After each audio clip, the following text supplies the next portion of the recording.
ఇప్పుడు మన ఇంటికాడికి వస్తారు కదన్న. మన మన దళిత దళిత క్రిస్టియన్స్ అని. అసలు క్రిస్టియన్స్ లో దళితులు ఉండరా అనా? అన్న నీకు ఒకటి చెప్పనా, ఆ, చాలా మంది చెప్పండి. ఉమ్, ఏం చేస్తుంటారంటే ఆ, పొద్దున్నే లేచి ఆ, తట్టా పేడ ఇంట్లో వండుకొని ఆ, తల్లిదండ్రులు పెట్టుకొని ఆ, తట్టా పేడ సర్దుకొని ఆ, మీరు చెప్తారు కదా దళితులు ఆ, సగం సగం మంది పని చేసుకున్న వాళ్ళు అందరూ వెళ్ళిపోతారు. ఆ, అవునా? ఆ, ఏ లంజా కొడుకైతే ఆ క్రిస్టియన్ లంజా కొడుకు ఉంటాడో ఆ, ఆడు పారమూకులు చేస్తాడు. ఆ పనిగాక లంజా ఏది కొడుకు చేతగాక. ఆ లంజా కొడుకు ఏం చేస్తాడంటే ఆ, వీళ్ళని మా చర్చి రెండని తీసుకెళ్తాడు. ఆ, కానీ మిమ్మల్ని ఏ, ఎంటేసుకొని వచ్చి దళిత ఆ, ఆ, క్రిస్టియన్స్ అంటాడు. వాళ్ళతో వాళ్ళని ఆ, తీసుకొచ్చి ఆ ఆ, మతం మార్చుతారు లంజోళ్ళు. వీళ్ళ ఆ, వీళ్ళ మతం మార్చాను కదా, మళ్ళీ వీళ్ళ ఫ్యామిలీ ఇలా మార్చుకుని పోతారు. వాళ్ళకి ఆ, ఏంటి మతం ఉమ్, వీళ్ళకి ఉన్న పెద్ద అవకాశం కూడా చెప్పనా, ఉమ్, ఆదివారం వీళ్ళకి సెలవు. ఆ, అర్థమైందా? ఆ, ఆదివారం ఉమ్, చర్చి ఉంటది, వీళ్ళందరూ ఉమ్, కలిసి వెళ్తారు. అదే ఉమ్, ఏ శుక్రవారం ఏ ఉమ్, మంగళవారం పెట్టారనుకో, ఉమ్, ఉమ్. ఏ క్రిస్టియన్ లంజోడికి ఏ చర్చికి వెళ్ళడు. మొన్ననే కాకినాడ శివప్రసాద్తో మాట్లాడినా, హిందూ. మన కాకినాడ శివప్రసాద్ కాకినాడ కాజా అంటే నగిండు పాపం, అంతా చెప్పిండు. ఆ మనిషి కూడా బాగా ధైర్యంగా మాట్లాడిండు శివప్రసాద్. నీ పేరన్నా, నీ పేరు ఎస్సీనా మీరు? పక్క పేరన్నా? మారేటి కృష్ణ. మారేటి కృష్ణ. ఎప్పుడన్నా మీకు ఎదురైందా అన్న మీ ఇంటికాడికి రావడము? నువ్వు మారొచ్చు కదా, నువ్వు కూడా ఎస్సీనే కదా, మన దళితులము, మనకు యేసు ప్రభు రక్షకుడు అని మన ఇంటికాడికి వచ్చి ఏదన్నా చేసిండ్రా అన్న? మన సువార్త ఏదన్నా యేసు గురించి సువార్త మా ఇంటికాడికి వస్తారు కదా, మనోళ్ళే, మన ఎస్సీలే వస్తారు కదా ఇంటికాడికి వచ్చి, యేసుని నమ్ముకో, యేసు రక్షకుడు మనకు, మనోళ్ళందరూ మారిండ్రు, యేసు కల్లే ఉండ్రు అని అంటుండ్రు కదా. ఎవరు? దాని గురించి మీ అభిప్రాయం చెప్పండి అన్న, వీళ్ళ గురించి, ఈ గొర్రెల గురించి. వీళ్ళు ఏం చేస్తుంటారంటే భయ్య, మన ఫ్యామిలీలోనే మనకు ఉంటారు. వీళ్ళు మన పిల్లలకి వీళ్ళకి ఒంట్లో పోతే ఫస్ట్ వచ్చేసి మనం ఇలా బయటికి వెళ్ళంటనే వీళ్ళు ప్రార్థన చేస్తారు. అవ్వా ఏం చెప్పావన్నా, ఇలాంటి స్క్రిప్ట్ లో కూడా జరగమంటావా? ఇలాగా మా ఫ్యామిలీలో కూడా ఒకటి ఉంది, దాని పేరు రాజమండ్రి ధనలక్ష్మి. అది పక్కా హిందూ, గుళ్ళకి గోపురాలకి తిరిగేది. నువ్వు రేపు ఇదంతా తీసుకెళ్ళి ఒక ఛానల్ పెట్టు, నువ్వు పెట్టుకో. అది నా కొడుకు ఏదో చిన్న ప్రమాదం అయితే ఇక్కడ వచ్చేసి ఆడ వెనక కూర్చొని ప్రార్థన చేసింది. నేను లేచి నాకు కింద నుంచి మంట వచ్చింది. ఏం చేస్తాను అడిగాను. ప్రార్థన చేస్తాను, నువ్వు పైకి అన్నాను. మధ్య నుంచి పైకి ఏమన్నా కొట్టినావా, దాడి చేసినావా, కొట్టినావా? ఏం లేదన్న, అది తోడబుట్టిన చెల్లి కాకపోయినా మా చిన్నాన్నగారు, అదే మా చిన్నమ్మ గారు వాళ్ళ అమ్మ, అంటే అదే మా అమ్మగారు వాళ్ళ సిస్టర్ రిలేషన్షిప్. నువ్వు పైకి లేమన్నాను, లేచింది. బయట తీసుకోమని చెప్పాను. ఆ తర్వాత నా కొడుకు ఎక్స్పైర్ అయిపోయాడు అనుకో, అవన్నీ పక్కన పెట్టే, అది నేను కావాల్సిన డబ్బు ఖర్చు పెట్టుకుని నాకు ఏ దేవుడైనా అడిగి రాసుంటే ఉంటాడు, లేకపోతే పోతాడు. నాకు ఆ ఒంట్లో ఆ ఓపెన్ ఉంది. మళ్ళీ ఆ పిల్లని కన్నాను, వాడు బాగా ఉన్నాడు. నా దృష్టిలో ఒకటే బ్రదర్, ఎంతమంది ఉన్నా ఏం చేసుకునేటంటే మన జాతలో మన లైఫ్ బాగుంటుంది, దాన్ని దేవుడు కాపాడ్డాడు. 100% నీలాంటి వాళ్ళు, నీలాంటి దళితులు దేశానికి ఎంతో అవసరం. నాకు చూడుకో, నన్ను మా అమ్మ చిన్నప్పటి నుంచి కూడా నాకు రామాయణం చెప్పేది. మాది ఇక్కడ రిజర్వ్ పోలీస్ లైన్ స్క్వార్టర్స్ ఉండేది, భానుగుడి. నేను రోజు బ్యాగ్ తగిలించుకొని ఆ టెంపుల్ పక్క నుంచి వెళ్ళేవాడిని. ఆ టెంపుల్ పక్క నుంచి వెళ్ళేవాడిని. ఉమ్, హనుమంతుడిని డైలీ దండం పెట్టుకునేవాడిని. ఉమ్, సాటర్డే అక్కడ భజన ఉమ్, జరిగేది. మా కాకినాడలోనే రామాలయం ఉంటది, ఉమ్, రిజర్వ్ పోలీస్ రామాలయం. అది చాలా గొప్పది. అది ఆ, చాలా నా చిన్నప్పటి నుంచి ఉంది రామాలయం అది. ఆ, ఇప్పుడైతే పెద్ద పెద్ద పెద్ద టెంపుల్ అయిపోయింది అది. ఆహా, ఆ ఆ పక్కనే ఉమ్, ఆ పక్కన అయ్యప్ప స్వామి దేవాలయం కూడా ఉంటుంది. అయితే అంటే నేను నువ్వు నీ చిన్నప్పటి నుంచి పరిసర ప్రాంతాలన్నీ హిందూ ధర్మంలోనే నా పెరిగినావు. నీ పరిసర నా ఉమ్, పరిసర ప్రాంతాలు ఏం కాదు బ్రదర్. నీ పరిసర అర్థం ప్రాంతాలన్నీ పరిసరాలు మా మదరు, వాళ్ళ ఉమ్, మదరు ఉమ్, హిందూ. ఆవిడ ఉమ్, భజనలు ఇవన్నీ ఇంట్రెస్ట్ కాబట్టి నా బాల్యం అంతా కూర్చొని ఉమ్, దేవుడి ముందు ఆ చిరతలు ఉమ్, వాయించుకుంటూ కూర్చునేవాడిని. అదే ఉమ్, ఏమంటారు, తాళాలు. ఆ ఆ, తాళాలు పాటలు భజన ఆ, చేసుకుంటూ ఉండేవాడిని చాలా సంవత్సరాలు. నా ఆ, ఇంటర్మీడియట్ వరకు ఆ, కూడా ఆ ఆ, రామాలయమే. ఉమ్, అవన్నీ చేసుకుంటాను ఆటోమేటిక్గా. నేను ఉమ్, ఇంకా నాకు అందులో చాలా ప్రశాంతత, హాయి ఉంది. ఉమ్, ఆ, నా చిన్నప్పుడు నాకు కూడా వీళ్ళ ఫ్రెండ్స్ ఉండేవారు, నా ఉమ్, క్రిస్టియన్ ఫ్రెండ్స్. వాళ్ళు ఆ, ఏమో శుభ్రంగానే అదే ఉమ్, ఆ డిసెంబర్ 25 కంపల్సరీ వెళ్ళేవాళ్ళం ఆ ఉమ్, చర్చ్కి. అక్కడ మా ఉమ్, రిజర్వ్ ఉండేది చర్చ్.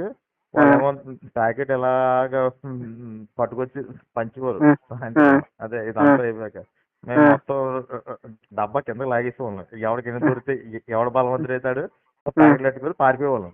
ఉమ్, అలా ఎందుకని నాకు ఎప్పుడు కూడా ఆ ఉమ్, క్రిస్టియానిటీ నాకు అబ్బలేదు. ఆ ఉమ్, రెసిడెంట్ టెంపుల్ కూడా నాకు పెద్ద ఇదే అనిపించదు. ఉమ్, ఇంకా అవన్నీ ఉమ్. పోయినావా కుదరదు. చిన్నప్పుడు ఏమన్నా చర్చికి పోయినావా అన్న? చర్చికి చిన్నప్పుడు చూడు, ఉమ్, ఎక్కడ పడతాడు చర్చలు ఉంటాయి. ఉమ్, ఎవడైనా ఇప్పుడు నువ్వు ఉన్నావు ఉమ్, బ్రదర్. ఉమ్, ఇప్పుడు నీ ఉమ్, ఫ్రెండ్ ఎవడో చిన్నప్పుడు ఉన్నాడు, ఉమ్. మతం గురించి నీకేం తెలుసు? మీ చుట్టుపక్కల ప్రాంతాలంతా క్రిస్టియన్స్ అయ్యండి, కాదు నువ్వు కాదు ఒక కాదు నీకు సింపుల్ లా హిందువుగా చెప్తాను చూడు, లా చెప్తాను. మారాల్సిన ఆ, నాకు నువ్వు నా ఫ్రెండ్వే. ఆ, నువ్వేమో ఉమ్, క్రిస్టియన్వే, నేను ఉమ్, హిందూ. నువ్వు ఉమ్, రారా వెళ్దాం ఉంటావు చర్చికి. ఆ ఆ, పాస్టర్ గడు ఏం చెప్తున్నాడు, పాస్టర్ గడు దేని ఉమ్. నడుస్తున్నాడో నాకేం తెలుసు. ఆ పాస్టర్ గడు ఎలా తెగించుకున్నాడో నాకేం తెలుసు. దేంతో అమ్మా, తెగించుకున్నా నాకేంటి. ఆ, ఆడేదో ఆ, చెప్తాడు బైబిల్, అది నాకు ఆ, అర్థం కాదు. అది నాకు స్తోత్రం, దేవునికి మహిమ కలుగును గాక. నాకు నాకు నువ్వు ఇంపార్టెంట్. నువ్వు రమ్మన్నావు, వచ్చాను. ఒరే రా, ఆ, అక్కడ భోజనాలు ఆ, పెడతారు, ఈ చాక్లెట్లు ఇస్తారు. ఇది కేకు చాక్లెట్ ఇచ్చు. ఆ, మన హిందూ గుళ్ళో కేకు చాక్లెట్ ఇచ్చే సాంప్రదాయం లేదు కదా. ఆ, పులిహార ఇచ్చేవారు చేతిలో. ఈ ఆ, కేకు పా లోపల బాగా వెళ్ళిపోవడం. పానకం, ఆ, పానకం పానకము ఇచ్చేవారు. వడగపప్పు అవి పెట్టి అది అవి ఇస్తారు. ఆ. అంటే మన తింటే ఆరోగ్యం. మంది బెల్లం డెత్, వేస్తారు, వాళ్ళది బెల్లం డెత్, వేస్తారు, వాళ్ళది బియ్యం వేస్తారు. ఆ, అంతే కదా. ఆ, అంతకన్నా వాళ్ళది ఏముంటది. డెడ్ ఫుడ్, కేకు వాళ్ళది మంది. వాడైపోయిన గుడ్లు వేసి చేస్తారు కేకులు అయ్యి. ఆ, అది ఇంకలా నువ్వు పెరిగావు కదన్న నీ అలా కదా. ఇప్పుడు చుట్టుపక్కల. చూడు, నేను చెప్తా, ఆ ఒక వయసులో ప్రశ్న మనకి, చెప్పన్నా. ఆ, ఆ వయసులో అన్న మనకి ఉమ్, ఏం తెలుస్తుంది. మనకి ఆ వయసులో ఉమ్, మనకి ఫ్రెండ్ ఇంపార్టెంట్. ఆ, ఆడు ఏం చెప్తాడు వెళ్తాం. ఆడు దేవుడిని ఉమ్, నమ్మరంటాడు. ఉమ్, ఏమంటుంది దేవుడిని? నాకు చాక్లెట్లు కావాలి, నాకు బిస్కెట్లు కావాలి, నేను స్కూల్లో టాపర్గా అడుగుతాను. ఆడు ఆ, ఎలాగెవడు? ఆ, ఆడు ఎలాగెవడు అంటే ఆ, మన దేవుళ్ళన్నీ ఎవరు? మన కష్టపడి ఉమ్. చదువుకుంటే బాసపోతున్నాం. అది అంతే వాస్తవం. కరెక్ట్. అది వాస్తవం మన హిందూ ధర్మం ఉమ్, ఉంటుంది. ఆ ఉమ్, దాంట్లో ప్రార్థన చేసుకుని వచ్చేస్తాయి. అది ప్రార్థన చేయమని ఉమ్, చేస్తాం, అవ్వదు, ఉమ్, పని అవ్వదు. ఉమ్. అంటే జ్ఞానం ఉంటే ఇప్పుడు మన దాంట్లో ఉండేది ఏందన్నా అంటే, కృష్ణుడు అన్న ప్రకారము నువ్వు ప్రయత్నం చేయి, కానీ ప్రయత్నం మానుకోకు, నా మీద భారం వేయి అన్నాడు. ప్రయత్నం అది చేస్తూ నా మీద భారం వేయమన్నాడు. భగవద్గీతలో ఉంటది. అది ఆ, మనం ఉమ్, మన ఆ ప్రయత్నం లోపం ఉమ్, ఉండకూడదు. మన ఉమ్, ప్రయత్నం ఎంత గడి చేస్తే ఆటోమేటిక్ సక్సెస్ అవుతుంది. ఇప్పుడు మనం ఏ ఉమ్, పని చేసినా అందులో ఆ టాపర్సే ఆ ఉమ్, విజయం సాధిస్తారు. ఆ, ఆ టాపర్ కింద ఉన్నవాడు ఆడు వదిలేసిన పని చేసుకుని ఆడు బతుకుతాడు. ఏ ఫీల్డ్ అయినా అంతే. ఆ, అదిగా ఉమ్, మతి అంత గతి అంత అంతే. ఎవరి తెలివితేటలు బట్టి ఐదు నాలుగు ఉమ్, రూపాయలు వస్తుంది తప్ప ఆ, ఇప్పుడు ఆ, అంబానీ నా ఫ్రెండ్ ఆ, ఏంటి, ఆడు డబ్బు సంపాదించుకుంటే ఆడు చిన్నప్పటి నుంచి వాడు నేను క్లాస్మేట్ అయితే ఆ, అయిపోతాడు. మనం అవ్వం కదా. అంతే అన్న. ఆ, గట్టిగా గట్టిగా ఏ ఏ నా కొడుకైనా తలుచుకుంటే ఆ ఉమ్, బాబు గారు నాడు గొప్పడు అవ్వలేడు. ఆ, కానీ కానీ వీళ్ళ ఆలోచనలు మాత్రం చాలా ఉంటాయి. కానీ ఒంగుని పనిచేయరు. నా ఫ్రెండ్ సర్కిల్ ఉన్నారు చాలా మంది. ఆ, వాళ్ళకి ప్రార్థన చేస్తే డబ్బులు వచ్చేసి చాలు. వాళ్ళకి ఎప్పుడో ఆ, డబ్బులు వస్తే దేవుడు ఉమ్, ఇచ్చారనుకుంటారు. ఉమ్, మరి ఉత్తప్పుడు అంటే దేవుడు ఇవ్వలేదా? మరి ఆ, సైతాను శోధిస్తున్నాడు, ప్రార్థన చేస్తా అంటాడు. ఆ, అదే ఏంటి దేవుడు అన్నోడు ఉంటే అసలు మాకు కష్టమే రావు. ఆ, నేను ఇప్పుడు ఒక ప్రశ్న అడుగుతా అన్న. నువ్వు చాలా చెప్పినావు, నాకు అర్థమైపోయింది. నువ్వు భక్తి పరంగా పెరిగినావు, భక్తి పరంగా ఉన్నావు. కానీ నువ్వు నీ ఫ్రెండ్స్ చుట్టూ అందరూ క్రిస్టియన్స్, ఆ పరిసర ప్రాంతం అంతా క్రిస్టియన్సే. కానీ మీ ఆ, మాత చెప్పిన ప్రకారము ఆ, దే గుడికి పోతున్నావు, ప్రార్థన చేస్తున్నావు, చిడతలు వాయిస్తున్నావు. కానీ నీ చుట్టుపక్కల ఫ్రెండ్స్తో ఎక్కువ కాలం తిరిగినప్పుడు నువ్వు క్రిస్టియన్ స్వభావమే ఉంటుంది. కానీ నువ్వు సెక్యులర్ హిందువుగానే ఉంటావు, అన్ని మతాలు సమానము అని సెక్యులర్గానే ఉండింటావు. కానీ నువ్వు సెక్యులర్ వై నువ్వు కట్టర్ అన్న. నేను చెప్పేది ఇను ఒకసారి ఇనన్నా చెప్తా ఇనన్నా. ఇను ఒక ప్రశ్న అయిపోయింది. లాస్ట్ పాయింట్ బ్రదర్ ఒకసారి చిన్నప్పుడు ఎవరితో పొద్దుంగించుకుంటూ చెప్పేసి ఇంకా డైలీ ఆ పెద్ద తెంగించుకోడు కదా. మనిషి కన్నా జ్ఞానం ఉంటది. ఆ జ్ఞానం ఉన్నప్పుడు మనిషి మారాల. అన్న చెప్తా ఇనన్నా, కొంచెం చెప్తా అన్న. నువ్వు కట్టర్ హిందూ కావడానికి కారణము ఏంటిది? ఎవరి వల్ల కట్టర్ హిందూ అయినావు అని అడుగుతున్నా. ఎవరు? ఇప్పుడు మనము ఏం తెలియనప్పుడు చెప్తా ఇనన్నా ఒక్క మాట ఇనన్నా. చెప్పింది నాకు అర్థమైంది. నీ క్వశ్చన్ చెప్తున్నాను.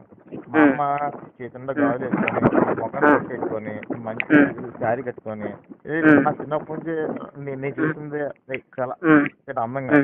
రోజు నా భార్య అలా కట్టుకుంది. ఇప్పుడు మొఖాన్ని బొట్టు తీసి తెల్ల చీర కట్టి మౌలికేశ్వర అమ్మలాగా ఉంటే ఇంకా ఎంత దరిద్రం అంటే అంత దరిద్రం. కానీ నేనైతే చచ్చిపోతాం. కానీ నేను అలాంటి ఆ దత్తు కూడా పని చేయను నేను. ఆయన చూడు, ఆయన బ్రదరు సాంప్రదాయాలు ఇవన్నీ ఏంటంటే, నాకు దేవుడు అన్నవాడు ఏ దేవుడు ఎవరిని పీకేసే ఉండదు. ఎవరి కోసం ఆ లక్షల కోట్లు ఇచ్చేసి బాగుపడి ఉంటారు. దేవుడు అనేవాడు ఉన్నారు. హిందూ దేవాల దగ్గర అడుకున్న వాళ్ళు చాలా మంది ఉన్నారు. మతి అంత గతి అంత అర్థమైందా?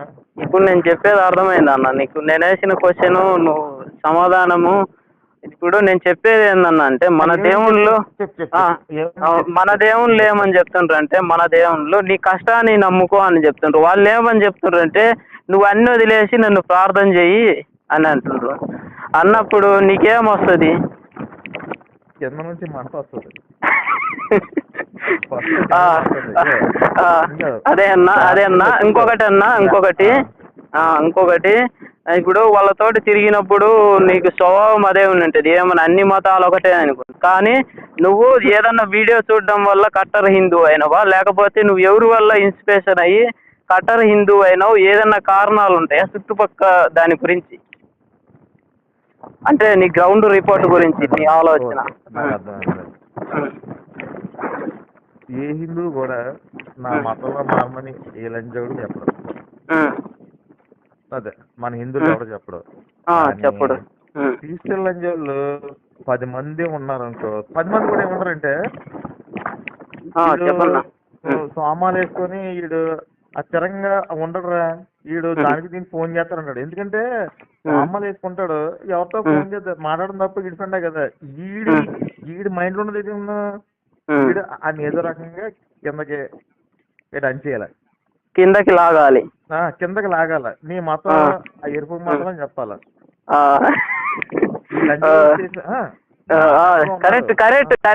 కరెక్ట్ నువ్వు చెప్పింది కరెక్ట్. కానీ ఆడు సగం చెప్పి తప్పని మింగేస్తాడు.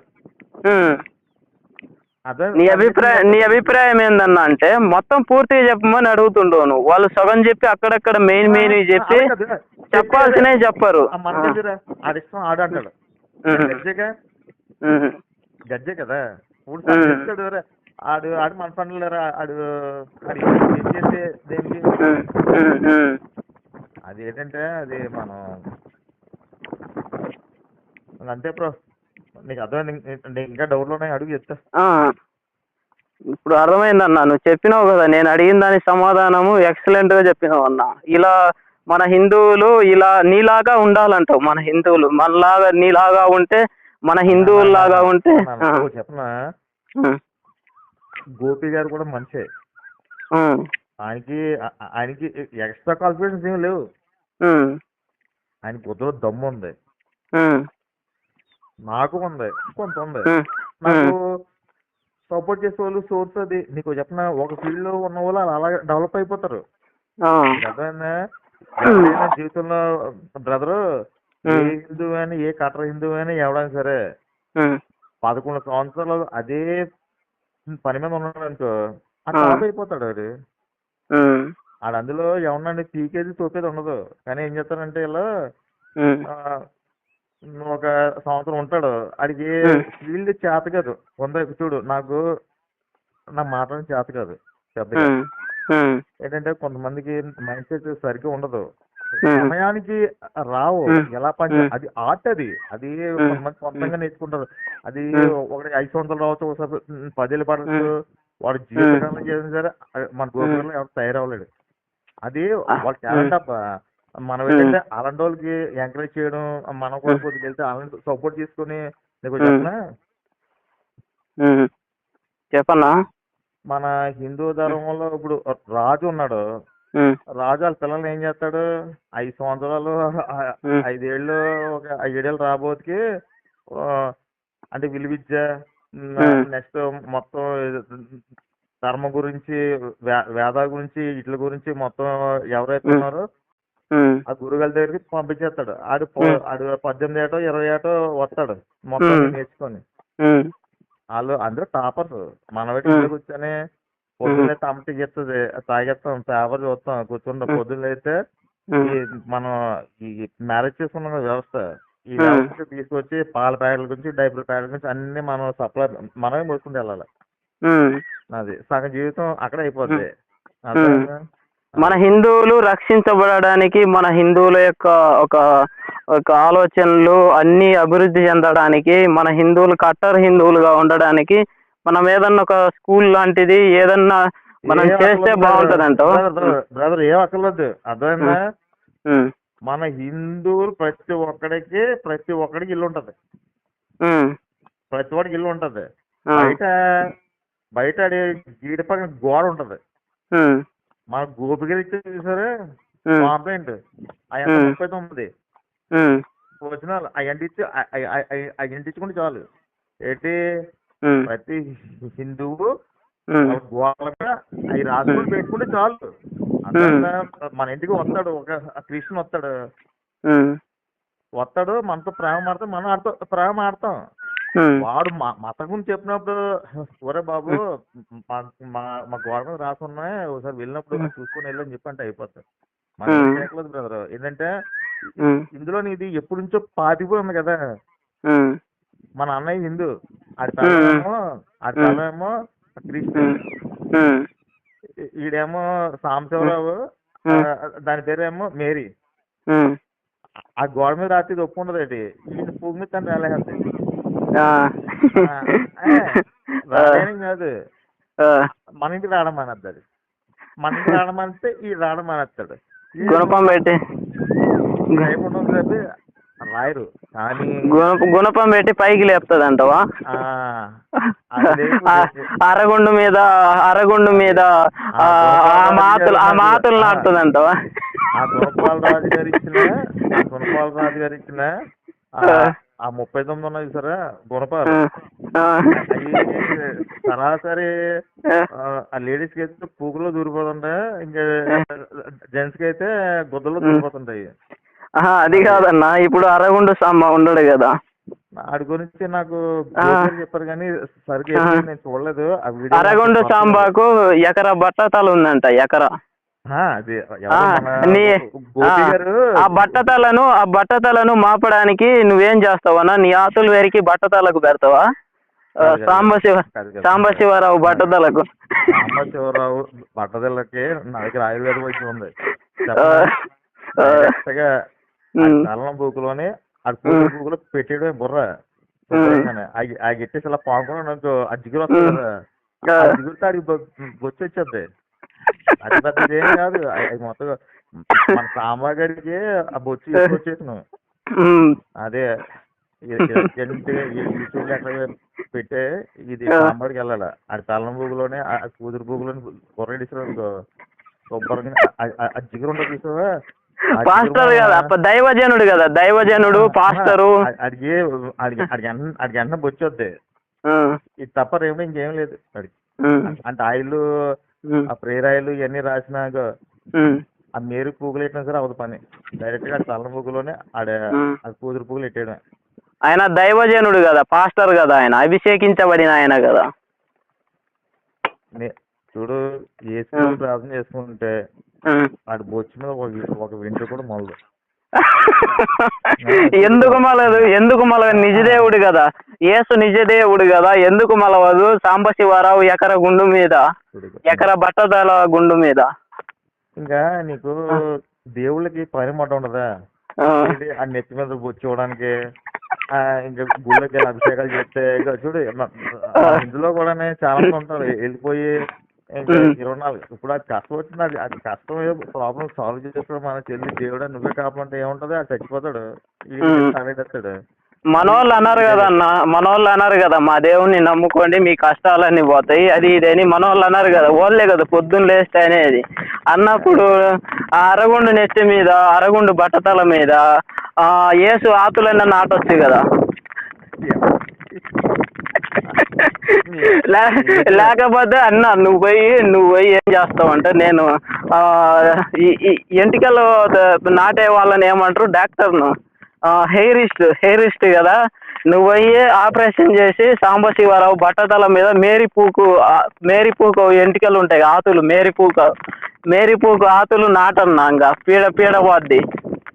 కానీ నాటవచ్చు కానీ మరి అంటే 2000 సంవత్సరాలు అయిపోయింది కదా, ఆ వెంట్రుకలు మరి తెల్లగా వచ్చేస్తాయి, మరి పర్లేదా? ఎందుకంటే ఇంక ఏజ్ దగ్గర పడుతుంది, ముసలోడు అవుతున్నాడు. చాలా సెట్ అయిపోతాయి. ఇలాగైతేనన్నా సెట్ అయ్యేది, వీళ్ళకు ఇలాగనే సెట్ అయ్యేది. సో చెప్పన్నా ఇంకా జై శ్రీరామ్ అన్న. అయితే ఇంకా నువ్వు పనిలో ఉంటావు. శ్రీరామ్, జై శ్రీరామ్, నమశివాయ ఓం. ఒకసారి నీది నాకు ఒకసారి వాట్సాప్ లో పెట్టు, పెడతా ఇప్పుడే పెడతా నీ వీడియో కూడా పెడతా. జై శ్రీరామ్ అన్న. అయితే ఇంకా జై శ్రీరామ్.